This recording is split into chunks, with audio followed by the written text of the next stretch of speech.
command. He goes and he washes and he receives sight. There's obedience, there's blessing. Blind obedience at that. See what I couldn't help myself. I couldn't help myself. I'm sorry. That's horrible. Yeah, we'll move on. Pretend I didn't say it, though it still cracks me up. Blind obedience. The blind man doesn't ask questions. He doesn't debate Jesus' actions. He doesn't even doubt his command. Jesus says, "Go wash," and what does he do? He simply and quickly obeys. He's blind. How does he find the water? How does he find the pool? How does he know when he comes back, his begging spot won't be taken by somebody else? There's no mention of who Jesus is before that. He simply hears Jesus and the disciples arguing about, is it his fault or his parents' fault? Can you imagine having somebody talk about you? Whether you're a horrible person or whether your parents are a horrible person, and then tells you to go do something and you go do it? This shows me that this blind beggar had a heart that was quick to obey. And I want a heart that is quick to obey. When Jesus gives me a command in his word, I want to simply and quickly go and do it, and not try to get into some kind of debate in my head on how it doesn't apply to me, but it applies to them. Or I did that yesterday. Do I really have to do it today too? Quick obedience is something we all struggle with because, well, mostly we don't want to be told what to do. It's a struggle. And the longer we walk with Jesus, hopefully, the more and more surrendered we are to him, the more we submit to him, the quicker we obey him, because he gives us commands as an expression of love to guard and protect us, to pour his goodness into our lives. He gives us commands not to do stuff, not to take fun away, but to protect us from self-destruction. We need more examples of obedience, my friends. Jesus is the perfect example of obedience.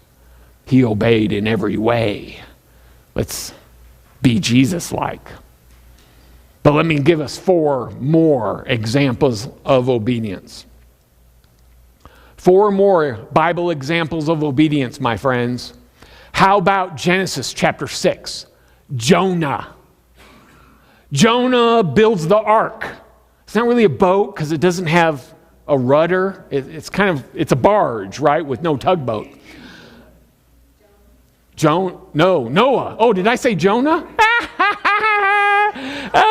Jonah. Yeah, Jonah went on the fishing trip that didn't work out, right? They both involve water and a boat. Yeah, one's a boat, one's a barge. Yeah. Noah. God tells Noah to build the ark. Not a weekend project. Look at Genesis chapter 6. He spends a century. He spends 100 years building this boat. You can only imagine what it cost him. Time with his wife, time with his children, time with his own personal economy and business. He spent a century building a boat, never being able to take it out on the lake and go fishing. But he obeyed. Can you imagine how that would be in our lives when God tells us to do something and step out in faith and we ask, yeah, but how long? How long do I have to do A, B, and C before I receive the fruit of the Lord? If it's not within 30 days, I have a different program for that. Noah worked for a century before he saw results. We must never get tired of obeying. We must be like Noah and keep to the task, even if we never see the fruit. God thinks long term. We think short term. How about Abraham's near sacrifice of Isaac? There's a difficult relationship right there. You won't believe, Mom, you won't believe what Dad tried to do. He's the promised child. They've been waiting forever for Isaac. Now he's going to sacrifice Isaac, and he does it because he believes in the resurrection. Abraham is willing to sacrifice that which is most precious to him. How's that for an idea that terrifies me? What's most precious to you? And if God asked you to sacrifice it, would you? Believing in the promises of God. Abraham. Whew. Now Jonah, chapter 3. Jonah doesn't want to go to Nineveh. Jonah goes west instead of north. Fish vomit. And then Jonah obeys. Wouldn't it have been smarter if Jonah just went to Nineveh in the first place? I totally relate to Jonah, right? How many times are we Jonah? God says do A, B, and C. I'm going to do 1, 2, and 3, and then boom, you end up doing A, B, and C, but now the hard way. But Jonah obeys. And Jonah's a lesson to me about how we should be quick to obey without the detour. Because the detour will it'll only make it worse, my friends. And then fourth, Peter and the other apostles, Acts chapter 5, verse 29. They're facing imprisonment, beatings, possible execution. And they have to make a choice. Do I obey God, or do I obey these men who can imprison me, beat me, or execute me? And Peter and the other apostles choose to obey God at the risk of their very lives. Simply and quickly obey.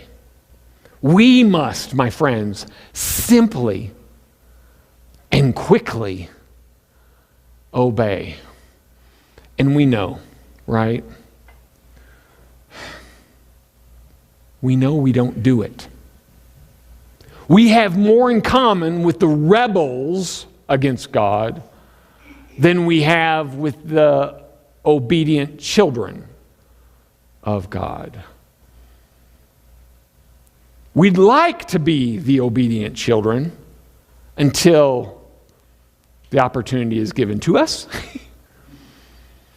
And so in that kind of framework, where the goal is to obey God, and yet we have so much experience disobeying God, we've got to just repent of our sin of rebellion.